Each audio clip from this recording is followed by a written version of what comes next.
Assalamualaikum warahmatullahi wabarakatuh. Jemaah masyarakat hadirin yang semoga dimuliakan Allah.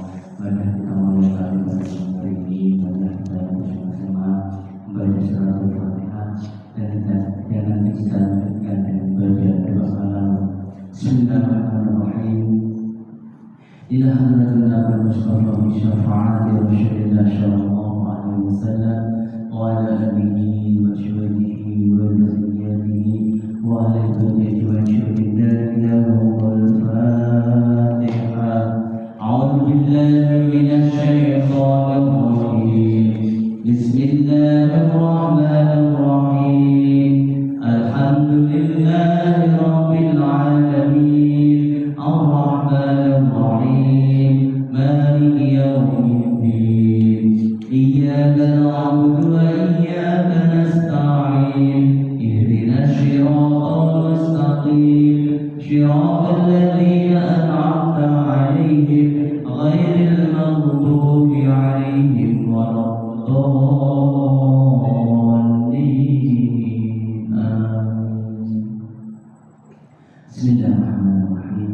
كلام قديم لا يمل سماعه تنزه عن قول وفعل ونيات تنزه عن قول وفعل ونيات به أشرفي من كل داع ونوره دليل لقلب دجال وحيران دليل لقلب دجال وحيران فيا ربي متعني بشر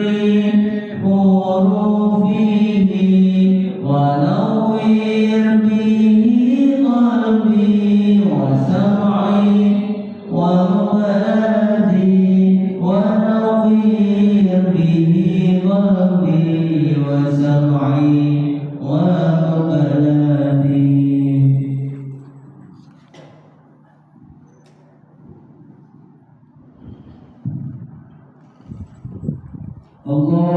اللهم صل على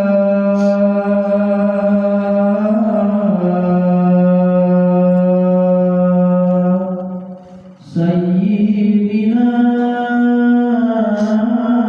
محمد اللهم صل وسلم وعلى آل سيدنا محمد.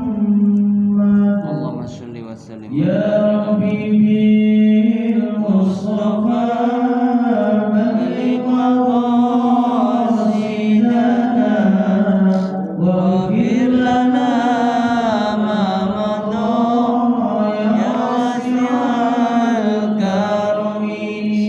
يا رب بالمصطفى بلغ مقاصدنا واغفر لنا ما مضى يا واسع الكرم. هو الحبيب الذي ترجى شفاعته لكل حول من الأول والتحميد. يا رب بالمصطفى بلغ مقاصدنا واغفر لنا ما مضى يا واسع الكرم. اللهم صل وسلم وبارك عليه. Bismillahirrahmanirrahim. Assalamualaikum warahmatullahi wabarakatuh. Waalaikumsalam warahmatullahi wabarakatuh. Alhamdulillah. وبه نستعين على أمور الدنيا والدين والصلاة والسلام على سيدنا محمد وعلى آله وصحبه وأمته أجمعين. التحيات المباركات الصلوات الطيبات لله. السلام عليك أيها النبي ورحمة الله وبركاته. السلام علينا وعلى عباد الله الصالحين. أشهد أن لا إله إلا الله وأشهد أن محمدا رسول الله. أما بعد. Sehat Bapak semuanya? Alhamdulillah. Makin sehat, panjang umur, makin taat sama Allah Subhanahu wa Ta'ala. Pertama-tama marilah kita panjatkan rasa syukur kita kepada Allah Subhanahu wa Ta'ala. Dan alhamdulillah hari ini saja begitu banyak nikmat. Kalau tidak dibimbing, kalau tidak diberikan nikmat, niscaya kita ini adalah makhluk-makhluk Allah yang tidak ada daya dan tidak ada upaya. Makan diberikan oleh Allah, fasilitas kehidupan diberikan oleh Allah, maka itu merupakan bagian nikmat kita. Rasulullah SAW diperintahkan dalam wahyu yang pertama itu adalah Iqra. Sementara Nabi nggak bisa baca, nggak bisa nulis. La yaktu wala yaqra. Nabi itu umiyun, tidak bisa baca, tidak bisa tulis. Tapi herannya wahyu yang pertama diturunkan oleh Allah kepada Nabi, Iqra. Perintah membaca.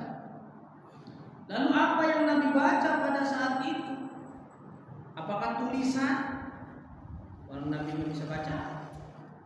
Bukan, yang Nabi baca pada saat itu Iqra bismi rabbikal ladzi khalaq. Ai kullul makhluqat. Yang Nabi baca adalah ayat-ayatnya Allah.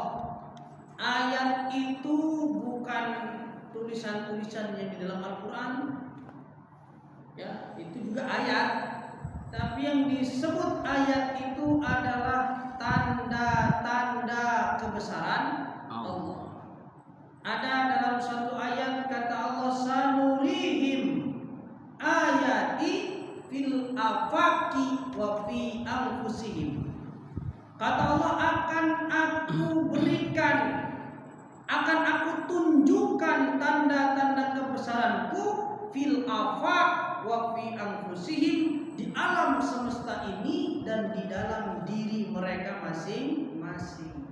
Jadi ayat itu adalah semua makhluk Allah itu adalah ayatnya Allah. Bisa kucing, bisa kecoa, bisa bahkan di dalam surat Al-Baqarah adalah nyamuk. Kenapa nyamuk bisa jadi ayat Allah? Coba kita bedah. Nyamuk kalau kita kaca pembesar, kalau kita zoom 1000 kali lipat dari bentuk nyamuk yang aslinya, itu akan melihat keajaiban. Di kakinya itu ada bulu-bulu yang seolah-olah kalau di zoom itu kayak duri. Ya banyak. Dan bagaimana cara Allah menghidupkan nyamuk? Jantungnya segede apa nyamuk itu? Kalau ada jantungnya. Lambungnya segede apa? Ususnya segede apa? Itu nyamuk dihidupkan oleh Allah terbang. Itu merupakan tanda kebesaran Allah. Ada lagi yang lebih kecil daripada nyamuk. Bakteri. Bakteri tidak kasat mata, bisa kita lihat dengan mikroskop. Begitu dilihat, uyak-uyakan. Ternyata hidup. Bagaimana nyawanya seekor bakteri itu? Lalu bagaimana Allah cara menghidupkannya? Itulah tanda kebesaran Allah. Maka Iqra bismi rabbikal ladzi khalaq. di dalam kitab Marah Labid, di dalam tafsir Imam Nawawi Al-Bantani mengatakan bahwa membaca yaitu membaca alam semesta. Maka dalam ayat yang lain Allah katakan sanurihim ayati fil afaqi wa fi anfusihim, akan aku perlihatkan kepada mereka tanda-tanda kebesaranku melalui afaq. Afaq itu jagat raya. Wa fi anfusihim, dan di dalam diri mereka masing-masing. Aliran darah kita, Pak, genjotan jantung sekali pompa itu berapa liter darah yang terpompa? Mengalir. Darah itu mengalir. Belum lagi tampungan oksigen di dalam otak kita. Kalau kita otaknya tidak terpasok oksigen, bisa meninggal kita. Kalau otaknya tidak terpasok oksigen, bisa tidak sadarkan diri. Begitu banyak nikmat Allah. Maka di dalam surat Ar-Rahman pun Allah katakan fabi ayyi ala'i rabbikuma tukadziban. Maka nikmat yang mana yang kau dustakan? Dari bangun tidur sampai mau tidur lagi, bahkan di dalam tidur kita pun mengalir nikmatnya Allah Subhanahu wa ta'ala. Maka patutlah kita sebagai hamba-hamba Allah untuk bersyukur kepada Allah Subhanahu wa ta'ala. Salawat dan salam semoga tercurah kepada baginda alam, Nabi Agung, Nabi yang sejarahnya dicatat begitu lengkap, dari mulai di dalam kandungan sampai lahir, sampai remaja, jadi orang dewasa, kemudian diutus jadi nabi, dan wafatnya Rasulullah itu tercatat sejarahnya dengan rapi. Maka tidak ada lagi la syakka wala dharra, tidak ada keraguan bahwa ajaran Rasulullah itu ajaran yang otentik, ajaran yang murni, dan beliau adalah utusan Allah Subhanahu wa ta'ala. Gak ada yang bisa diragukan. Sejarahnya lengkap, nasabnya jelas. Segala apa yang dikatakan oleh Rasulullah diriwayatkan dengan sanad-sanad yang rapi, tidak ada periwayatan sebuah ajaran yang sistematisnya seperti sistemnya Rasulullah itu tidak ada, belum ada. Sampai bisa dicek sampai kemana saja, ujungnya di mana, itu sabdanya Rasul bisa dicek. Padahal dulu tidak ada yang namanya recorder, tidak ada yang namanya kamera, tidak ada yang namanya teknologi. Tapi luar biasa Allah kirimkan makhluk-makhluk Allah untuk melestarikan apa yang diajarkan oleh Allah kepada baginda Rasulullah SAW. Dan hebatnya tidak tertukar, mana Al-Quran mana hadis. Ayo, nggak ketukar itu. Quran udah begitu ada, hadis sudah ada di dalam kitab-kitab kutubus sunnah, kitab-kitab hadis rapi tersimpan, tidak bercampur dengan Al-Quran. Padahal hadis aja ada yang namanya hadis qudsi. Hadis qudsi itu bukan dari ucapannya Rasulullah, tapi itu hampir seperti Al-Quran, datangnya wahyu dari Allah Subhanahu wa ta'ala. Cuman gak masuk ke dalam Al-Quran, hanya berhenti menjadi predikat hadis qudsi. Kalau belajar itu udah, kita bakal geleng-geleng kepala, Pak, dengan agama kita. Agama mana yang periwayatan nabinya itu sampai detail seperti Nabi Muhammad SAW, sampai cara ibadahnya detail seperti yang diajarkan oleh Nabi Muhammad SAW. Ajaran yang lain itu belum tentu ibadah-ibadah yang dilakukan umatnya itu sesuai dengan apa yang disampaikan oleh guru-guru mereka sebelumnya. Tapi Islam dijaga oleh Allah Subhanahu wa ta'ala. Maka syakka wala dharra, tidak ada lagi keraguan, tidak ada lagi kebimbangan bahwa agama yang kita peluk ini adalah benar-benar agama yang datangnya dari Allah Subhanahu wa ta'ala. Tugasnya tinggal apa? Tinggal dilakonin semua tok. Salat lakonin salat angel-angel. Ya, poso lakonono poso sangat. Mesti nyoto, mesti benar apa yang disampaikan oleh Rasulullah. Dan Rasulullah terkenal dari kecil sampai beliau wafat belum pernah lisannya mengucapkan sesuatu yang bohong, tidak ada. Sekalipun Rasulullah menjadi pedagang, dagangnya jujur sejujur-jujurnya. Ada barang yang gompel, ada barang yang cacat,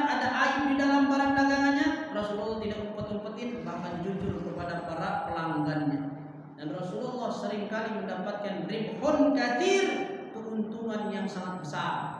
Itulah pribadi Rasulullah sallallahu alaihi wasallam. Makamnya ada, rumahnya ada, sejarahnya ada, apalagi yang dilakukan dalam agama Islam.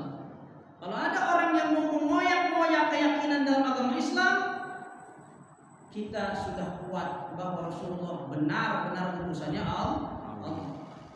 Sering terjadi ya di dunia akademik, itu sering terjadi. Rasul itu hanya orang yang rajin mendengarkan orang lain cerita. Al-Quran itu produk budaya, itu udah kelewatan. Enggak ada Al-Quran produk budaya, murni itu wahyu dari Allah Subhanahu wa ta'ala. Kemarin saja 3 hari yang lalu saya ikut kuliah umum, ya, diskusi ilmiah, bahwa apa judulnya dengan judul-judul sekarang lah, namanya logical fallacy dalam memahami Al-Quran dan hadis. Jadi keluar dari ruangan itu tidak ada lagi orang yang ragu dengan keotentikan Al-Quran. Ada 10, itu yang disebutin kemarin cuma 10, aslinya banyak, ada ratusan, bahwa bukti Al-Quran itu adalah wahyu Allah. Cuma 10 saja disebutkan.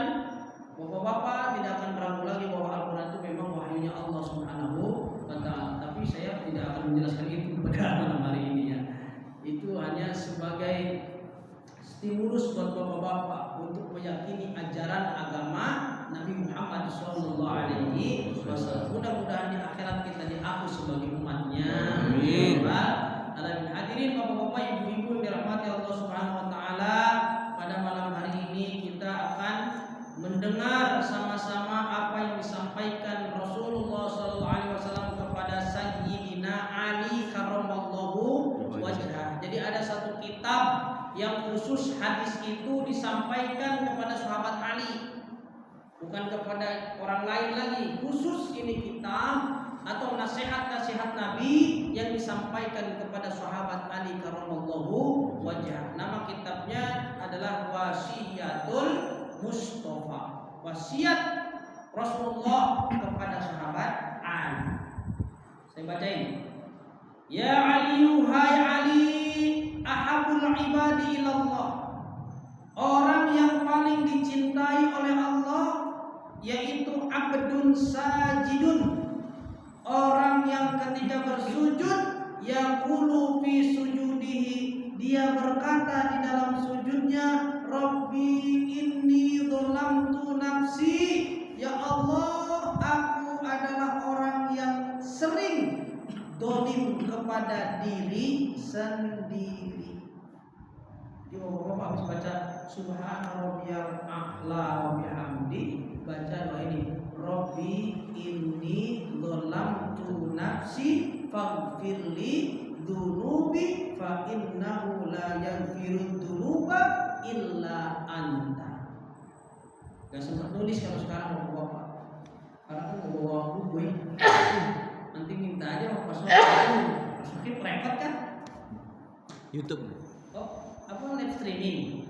Enggak, tapi nanti nanti disebar di YouTube kan. Nah, nanti ada bapak-bapak boleh comot nanti di YouTube-nya masukin tuh doa tadi. Jadi setelah sujud kata Nabi kepada sahabat Ali, wahai Ali, hamba yang paling disukai oleh Allah adalah hamba-hamba yang ketika bersujud baca doa ini, Rabbi inni dzalamtu nafsi faghfirli fa innahu la yaghfiru dzunuba illa anta. Ya. Apa itu artinya? Rabbi, duh ya Allah, inni dzalamtu, sesungguhnya aku telah dolim nafsi kepada diri sendiri. Kita ini sering berbuat dolim kepada diri sendiri. Jangan urusan akhirat dulu dah, urusan dunia saja banyak dolim. Saking sibuknya kerja sampai bablas waktu makan. Harusnya udah waktu makan tetapi dia nggak makan, itu sama saja dolim kepada diri sendiri. Ini masih tahap dunia ini. Belum ngantuk banget, malah diplek-plekin. Corong jauh kan gampang. Nek luwe yo mana? nek ngantuk yo turu itu tuh nasihat udah paling benar, tapi sebegitu simpelnya orang Jawa itu. Kenapa? Karena dulu ada sahabat Nabi yang kelihatan matanya celong ke dalam, mendelap ke dalam, terus di sininya hitam, kurus. Apa ini tulang pipinya ini sampai menonjol. Kata Nabi, hazamat ainuk, itu matamu lo masuk ke dalam, tulang pipimu kelihatan menonjol keluar. Apa yang Anda lakukan selama ini? Dia katakan, ya Rasulullah, setiap malam saya tidak pernah tidur, saya terus beribadah kepada Allah. Siangnya saya tidak pernah makan, saya berpuasa setiap hari untuk Allah. Siangnya puasa, malamnya wiridan, gak pernah tidur dan tidak pernah makan seperti orang-orang puasanya tiap hari. Kata Nabi, inna alaika hakun, sesungguhnya dirimu itu punya hak, tubuhmu punya hak, matamu punya hak, badanmu punya hak, perutmu punya hak, maka penuhilah hak-hak mereka. Mata punya hak kalau ngantuk tidur, perut punya hak kalau lapar makan. Janganlah kau mendolimi dirimu sendiri, kata Nabi. Ana rasulun, saya sebagai utusan Allah, waktunya tidur saya tidur. Enggak begitu-gitu amat, kata Nabi. Ya, ini sampai hazamat ainuk, matanya mendelep ke dalam, pipinya menonjol, tulangnya keluar saking kurusnya tuh. Kata Nabi, ana Rasulullah, aku ini adalah utusannya Allah. Malam kalau malam tidur, waktunya tahajud baru bangun. Siang saya makan seperti biasa, kecuali hari-hari yang aku melakukan puasa seperti Senin, Kamis, Ayyamul Bid, kemudian hari Arafah, Tarwiyah, Asyura, Rasulullah puasa, atau hari-hari Sya'ban menuju Ramadan itu puasa tiap hari. Tapi kalau hari-hari seperti ini adalah hari biasa. Rasul enggak memaksakan diri puasa. Ana Rasulullah, saya utusan Allah, tapi saya waktunya tidur, waktunya makan. Akhirnya orang itu tersadar bahwa oh iya nggak gitu-gitu amat kali ya, ya gitu-gitu amat. Begitu orang Jawa dulu udah hebat. Nek duwe nek ngantuk yo turu, kok mesti ngamer, urip kali ngono ae kok digawe ibadah ya ibadah. Kerja wae kerja. Ojo sampai waktu kerja yo ibadah yang lain, ya waktu ibadah malah kerja. Nah ini sing rusak. Ya. Waktu makan diterobos, waktu tidur diterobos, waktu istirahat tidak ada. Itu dolim kepada diri sendiri, baru kelas dolim dunia. Ada lagi yang dolimnya kelas akhirat. Apa yang dolim kelas akhirat? Waktunya sholat, dia nggak sholat. Nah ini bahaya. Dia ternyata termasuk orang yang dolim kepada diri sendiri. Kok begitu Zat? Orang nggak sholat dikatakan sebagai orang yang dolim kepada diri sendiri. Iya, berarti dia tidak sayang kepada dirinya sendiri, membiarkan dirinya nanti untuk dibakar di dalam api neraka. Berarti dia membiarkan dirinya untuk masuk ke dalam neraka. Apakah enggak dolim? Allah tidak menyiksa orang, Allah tidak mengadab orang, Allah tidak akan membuat kemurkaan kepada orang, kecuali orang itulah yang membuat jalannya sendiri dengan tidak beribadah. Itu namanya dolam tu nafsi, dolim kepada dirinya sendiri. Wah ya sholat, orang sholat. Ya berarti dia ingin menjeburkan dirinya ke dalam neraka. Kayak bapak-bapak gini Pak. Jangan jauh-jauh lah contoh. Ada air panas. Bapak tahu itu air panas Pak. Tahu betul kalau diminum mulutnya atau lidahnya melontok. Tapi Bapak coba minum itu air panas. Bapak uyup tuh air panas. Itu itu namanya menyakiti diri sendiri. Sama dengan orang yang meninggalkan sholat. Dia tahu kalau meninggalkan sholat itu termasuk hadamaddin, merobohkan agama nilainya, sama dengan orang yang merobohkan agama. Kan as-sholatu imaduddin, sholat itu adalah tiangnya agama. Wa man aqamaha faqad aqamaddin, wa man tarakaha faqad hadamaddin. Udah jelas tuh hadisnya. Barang siapa yang melakukan sholat maka dia telah mendirikan tiangnya agama. Dan barang siapa sebaliknya meninggalkan sholat maka dia merobohkan agama. Sekarang bapak-bapak kita robohin musola ini bareng-bareng, dosa nggak? Ngerobohin musola bareng-bareng dosa nggak? Dosa. Ya kalau dosa ngerobohin musola mendingan ngerobohin rumah tetangga gimana? Dosa nggak Pak? Dosa. Kita gemburin rumah tetangga, palu-paluin tuh biar roboh. Dosa nggak? Dosa. Ya kalau dosa mah atuh apa kayak kandang ayam orang kita robohin, dosa nggak? Dosa. Itu baru ngerobohin kandang ayam orang, ngerobohin rumah tetangga, ngerobohin musola, ngerobohin masjid, itu dosa. Apalagi derajatnya sampai dikatakan kata Nabi, orang yang meninggalkan sholat itu sama dengan merobohkan agama. Bukan musolanya lagi yang dirobohkan, tapi agamanya yang dirobohkan. Nauzubillah min. Maka dosanya berbeda, itu namanya dolim kepada diri sendiri. Tapi Rasulullah, nabi-nabi yang lain mengatakan dolam tu nafsi, aku mendolimi diriku sendiri. Itu bukan karena mereka dolim kepada diri sendiri, tapi mereka meminta ampun kepada Allah. Seperti siapa yang doanya itu, Rabbana ya Rabbana zalamna anfusana wa illam taghfir lana wa tarhamna lanakunanna minal khasirin. Doanya siapa tuh Bapak Ibu? Doanya Nabi Dolamna anfusana, ya Allah ampunilah kami yang telah mendolimi diri kami sendiri. Kenapa Nabi Adam mengatakan bahwa kami mendolimi diri sendiri? Karena sudah tahu buah khaldi dilarang untuk dimakan. Di surga udah enak-enak, gak usah lagi jadi PNS, gak usah daftar CPNS, gak usah jadi apapun, udah dapat kenikmatan di surga, betul?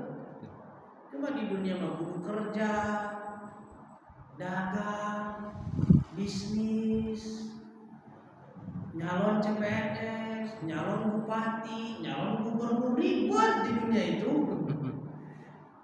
Maka Nabi Adam mengatakan, dolamna anfusana, aku telah mendolimi diriku sendiri. Yang udah enak di surga malah milih hidup di dunia yang serba angel, panas kepanasan, hujan kehujanan, meriang segala, sakit gigi segala. Di surga udah nggak ada. Mangan keri mangan, turu kari turu, enak di surga. Itu udah diberikan kenikmatan yang besar, malah memilih makan buah khaldi. Itu namanya menjerumuskan diri sendiri ke dalam lubang kesengsaraan. Maka kita ada di muka bumi ini. Akhirnya anak putune yo kudu nanggung bareng bapak. Turu aja sibuk, mau tidur aja sih sibuk, lamuk. Sibuk ngapain? Wah sibuk, kalau semprotannya nggak ada, keluarin motor lagi, nyetater motor lagi, jalan ke warung, tuku, semprotan. Ternyata udah masuk ke dalam rumah, udah disemprot, AC-nya mati, kangelan boleh kipas, mau tidur aja repot orang ini. Pas kipasnya udah nyala, mau tidur malah lapar. Aduh lapar nih.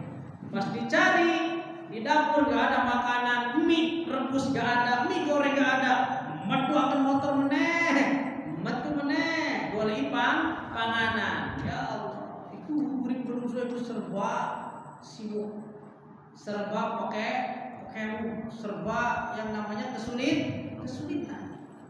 Ya emang inilah alam dunia. Mau makan kudu nyari, dulu surga tinggal metik-metik aja. Mau tidur tinggal tidur, itu namanya dhalamna anfusana. Nabi Yunus, gimana tuh doanya Nabi Yunus? La ilaha illa anta subhanaka inni kuntu minadh-dhalimin. La ilaha illa anta subhanaka inni kuntu minadh-dhalimin. La ilaha illa anta subhanaka inni kuntu minadh-dhalimin. Kata Nabi Yunus, la ilaha illa anta, tidak ada Tuhan selain Engkau ya Allah. Subhanaka, maha suci Engkau, ini sesungguhnya aku, kuntu dan diriku, minadh-dhalimin, termasuk orang-orang yang dolim.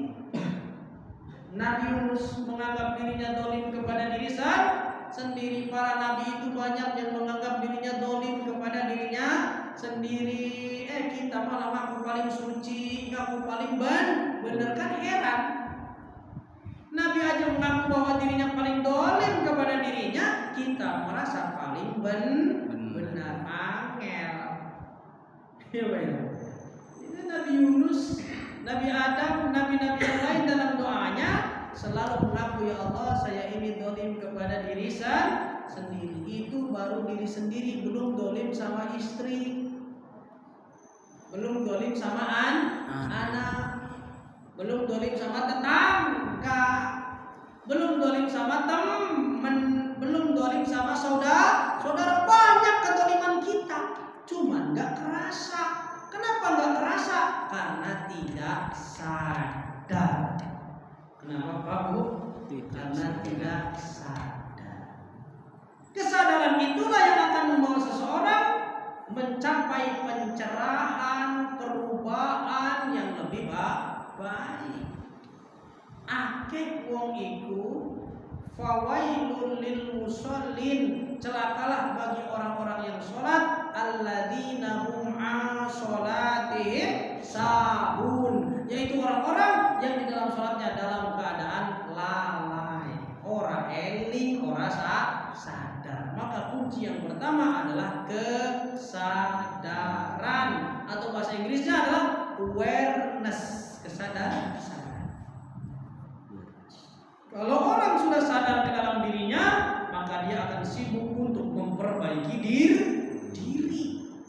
Nah, kalau kata Nabi, ya Ali, wahai Ali, Allah itu paling senang kalau ada orang sujud, dia setelah bacaan sujudnya mengatakan, Rabbi inni dzalamtu nafsi faghfirli dzunubi fa innahu la yaghfiru dzunuba illa anta. Baca dulu doanya ya Pak ya. Setelah kita baca tasbih. Kemudian diteruskan oleh Nabi, ya Ali, wahai Ali, alaika bisolati duha, jagalah olehmu sholat duha. Bapak Ibu jaga sholat duha. 2 rakaat enggak apa-apa. Ya, kalau ada waktu, Ustaz saya mah dari waktu duha itu udah masuk jam kerja. Kalau memang bosnya enggak ngizinin, ya jangan. Ya, ikuti peraturan bosnya, jangan menentang peraturan kantor. Dia bos saya mau ibadah kok dilarang, jangan. Ya, kalau memang peraturannya nggak boleh keluar di jam kerja di dalam waktu duha. Tapi beruntunglah orang-orang yang di tempat kerjanya bisa menyempatkan sholat duha. Alaika bi sholati duha bis safari, baik di dalam waktu perjalanan, wal hadori, dan waktu berada di rumah. Engkau jalan kemana saja, jaga sholat duha. Mau pelesir, mau melencer, mau piknik, mau kemana saja, ataupun berada di rumah, tetap jaga sholat duha. Makanya sekolah-sekolah sekarang ada sholat duha berjamaah. Lama lagi berjamaahnya sampai 6 tahun, sampai 9 tahun jamaah terus. Kenapa sholat duha berjamaah gitu? Ya pembiasaan katanya. Pembiasaan masa nggak cukup 3 bulan? Sampai 6 tahun kebiasaan, belum biasa-biasa juga. Padahal Nabi untuk membentuk pola kebiasaan, untuk membentuk pola karakter itu 40 hari kalau versi Nabi. Barang siapa kata Nabi sholat subuh berjamaah 41 hari gak putus-putus, menemukan takbiratul ihram imamnya, maka dakhalal jannah, orang itu dijamin masuk surga, terhindar dari kemunafikan. 40 hari pola Nabi. Nah, pola orang barat sekarang 21 hari. Bapak-bapak membiasakan pengen jadi pribadi yang baik, 21 hari itu digembleng. Ada kelas-kelasnya tuh orang barat tuh metodenya. Pengen jadi berpikir baik, pengen punya perasaan yang baik, pengen punya perilaku yang baik, itu digembleng 21 hari. Transhuman, menjadi manusia yang berubah menjadi lebih baik. Kalau pola Nabi membangunnya 40 hari. Bapak-bapak kalau pengen rajin sedekah 40 hari jangan putus sedekah. Masukin, putus, ulang lagi satu lagi, masukin sampai 40 itu benar-benar istiqomah. Insya Allah jadi kebiasaan, jadi karakter. Pengen ngomong yang bagus 40 hari, jajalan puasa dari ngomong yang jelek. Yang bagus aja 40 hari terus.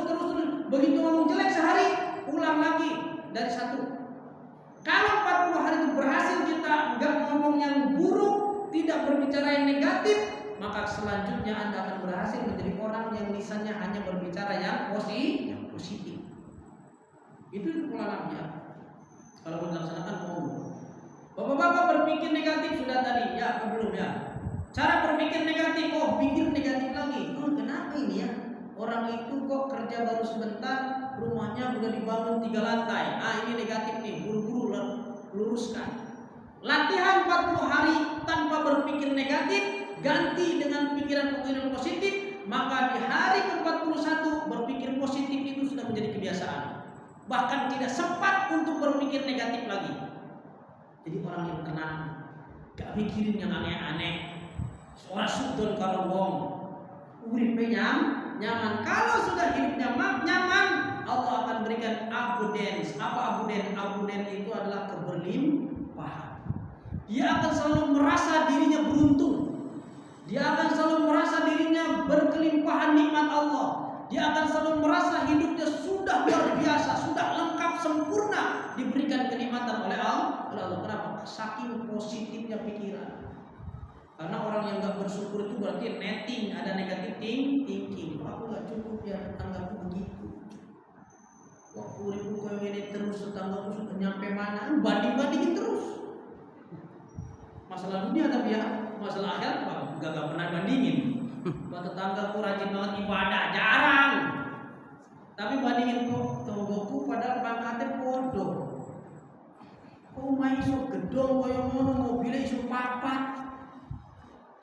Sebisa seperti itu. Jangan banding-bandingin, Bapak nanti tidak akan ada rasa syukur. Bagaimana caranya bahagia? Don't compare yourself to other. Jangan bandingkan nikmat dirimu dengan nikmat orang lain.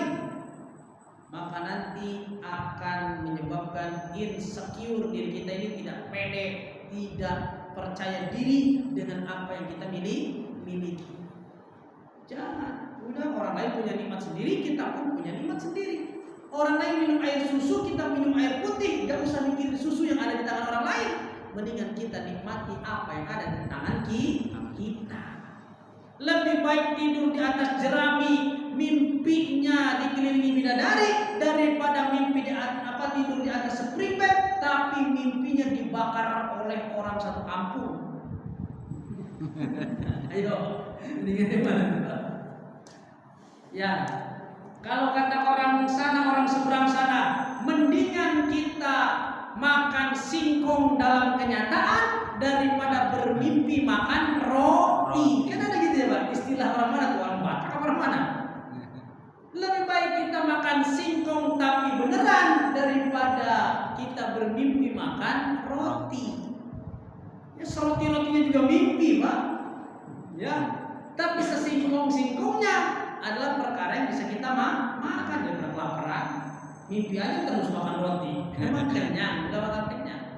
Maka nikmat yang ada pada diri kita, kita syukuri, kita nikmati, kita sadari, disitulah akan muncul keberlimpahan yang lain. Maka kata Allah katakan, la in syakartum la azidannakum. Kalau kalian bersyukur, maka akan aku tambahkan, kata Allah. Kalau udah bersyukur, karena perasaan happy, perasaan bahagia, positive thinking itu akan menarik lebih banyak lagi kebaikan kepada diri kita. Tapi kalau pikiran negatif, berubah terus, hatinya semerawut, akan menjauhkan kebaikan-kebaikan dalam diri kita. Jadi kita ini menarik apa yang ada dalam diri kita. Kalau positif menarik yang positif, kalau negatif kita akan menarik yang negatif. Tuh, kemana-mana jangan tinggalkan sholat duha fis safari wal hadar, di dalam perjalanan ataupun di rumah. Fa innahu idza kana yaumal qiyamah, karena sesungguhnya ketika datang hari kiamat, yunadi munadin min fawqi syarafil jannah, nanti akan ada amalan yang memanggil-manggil di atas kemuliaan surga. Ainal ladzina kanu yusalluna duha, mana orang-orang yang di dunia sering sholat duha. Atas kemuliaan surga. Ada yang manggil, mana orang-orang yang sering sholat duha, udkhulu min babid duha bisalamin aminin. Masuklah mereka itu yang sering sholat duha itu kepada pintu duha bisalamin aminin, dengan keadaan selamat dan perasaan yang nyaman. Masuk surga dalam selamat dan nyaman. Orang yang sering sholat duha. Ya bapak-bapak kalau di kantor sempat sholat duha ya duha. Ibu-ibu di rumah sholat duha harus lebih kencang daripada bapak. Bantu dorong doa dengan sholat duha. Umpama rezeki suaminya lagi alot-alotnya, dia berangkat keluar dari rumah niat nyari nafkah, ibu dorong pakai roket, yaitu sholat duha. Ya Allah, Allahumma inna duha'a duha'uka wal baha'uka wal jamala jama'uka wal quwwata quwwatuka wal qudrata qudratuka wal ismata ismatuka. Allahumma in kana rizqi fis sama'i fa'anzil, wa in kana fil ardi fa'akhrijhu, wa in kana mu'assiran fayassirhu, wa in kana ba'idan faqarribhu, wa in kana qalilan fakaththirhu, wa in kana haraman fatahhirhu bihaqqid duhaika wa bahaika wa jamalika wa quwwatika atini ma ataita ibadakas sholihin. Nah, ujungnya itu yang keren. Atini ma ataita ibadakas sholihin. Kan pertama maksa banget tuh minta rezeki tuh. Ya Allah, kalau rezekinya di langit turunin, kalau rezekinya di dalam bumi keluarin, kalau rezekinya jauh deketin, kalau sedikit banyakin, kalau haram halalkan, gitu kan? Kalau sulit permudahkan, itu. Tapi ujungnya dalam sholat duha itu keren, yang Nabi selalu mengajarkan, atini ma ataita ibadakas sholihin. Jangan cuma minta rezeki yang banyak, nanti kayak Fir'aun, kayak Korun gimana? Kita dikasih rezeki yang banyak tapi kayak Korun, malah menentang Allah. Bahaya. Kekayaan kita malah menjauhkan diri kita kepada Allah. Maka Nabi pagerin itu doa dengan atini ma ataita ibadakas sholihin. Ya Allah, berikanlah aku apa-apa yang kau berikan kepada orang-orang yang soleh. Karena orang soleh kalau kaya tidak mungkin duitnya dibikin miliar, tidak mungkin duitnya dibikin diskotik, tidak mungkin duitnya buat menerapin orang minum minuman keras, gak mungkin. Maka Nabi katakan, berikan aku sebagaimana apa-apa yang kau berikan kepada orang-orang soleh. Kalau duit ada pada orang soleh, bikinnya pesantren. Kalau duit ada pada orang soleh, bikinnya masjid. Kalau duit ada pada orang soleh, bikinnya madrasah. Masa bikin tempat dugem? Gak mungkin. Maka duit itu harus berada di tangan orang-orang soleh, supaya lebih banyak lagi tempat-tempat untuk dijadikan kebaikan dan tempat untuk ibadah. Nah, hadirin Bapak Ibu yang dirahmati Allah Subhanahu wa taala, itulah nasihat Rasulullah kepada sahabat Ali. Ini masih ada sedikit. Wa ma ba'atsallahu min nabiyyin illa wa amaru bi sholatil duha. Tidak ada satu nabi pun yang tidak diperintahkan sholat duha. Semua nabi sholat duha. Tuh, wa ma ba'atsallahu, tidaklah Allah mengutus min nabiyyin kepada satu nabi pun illa wa amaru bi sholatil duha, kecuali nabi itu diperintahkan sholat duha oleh Allah. Berarti semua nabi sholat duha. Kalau kita melakukan sholat duha berarti melakukan amalan semua nabi. Alhamdulillah. Mungkin itu saja Bapak Ibu yang dapat disampaikan ya. Barangkali ada yang mau bertanya nih. Ya, mau silakan. Hukumnya orang yang menunda waktu sholat itu bagaimana? Menunda waktu sholat. Menunda waktu sholatnya sengaja. Ya, kadang sengaja, ada yang tidak sengaja bagaimana? Menunda gimana? Sampai 12 waktunya. Aja nih ya, perjalanan. Sebentar di rumah. Enggak apa-apa. Karena puasaan ila akhirin, waktu orang yang menunda waktu sholat sampai akhir waktunya enggak apa-apa. Seperti di Sarang itu ada pondok yang selalu sholatnya akhir waktu. Pondoknya siapa tuh? Pondoknya Mbah Yai Maimun Zubair.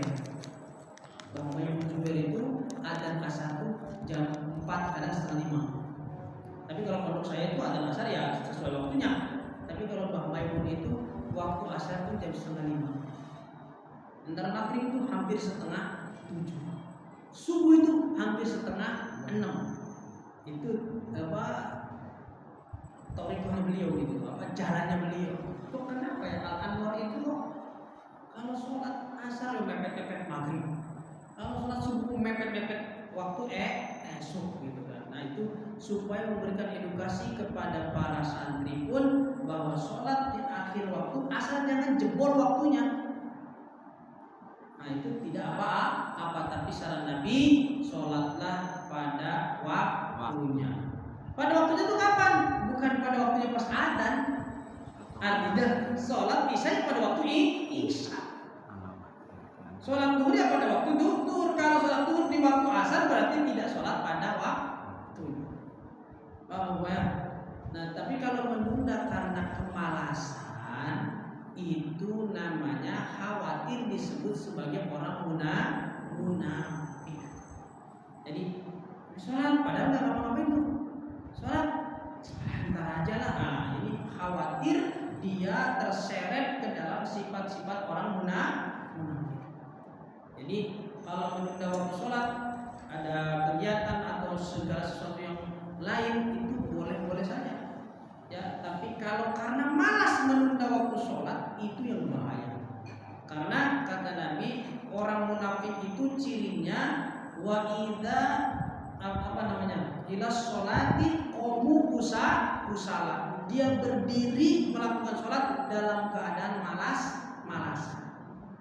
Ya, jadi seperti itu ya, kalau alasannya menunda ada ya mungkin pekerjaan sedikit lagi atau sesuatu yang urgent juga. Sholat kan lebih urgent Ustaz, iya urgent. Tapi puasaan ila akhiril waktu, urgentnya itu diluaskan sampai akhir waktu. Tapi orang yang bisa sholat tepat waktu itu lebih hebat, lebih ada fadilahnya dibanding orang di akhir waktu. Tapi Mbah Maimun Zubair itu dia selalu mengambil yang akhir waktu, karena kan sholat di awal waktu dapat fadilah, sholat di tengah waktu dapat rahmat, sholat di akhir waktu dapat maghfirah. Itu kan ada ya dalam keterangan para ulama, sholat di tepat waktu berarti fadilah yang dia dapat, keutamaan. Sholat di tengah waktu itu ada namanya rahmat Allah, kasih sayang Allah. Sholat di akhir waktu ada namanya maghfirah, mendapatkan ampunan dari Allah Subhanahu wa ta'ala. Ya, barangkali ada nanya lagi. Ibu-ibu mau nanya?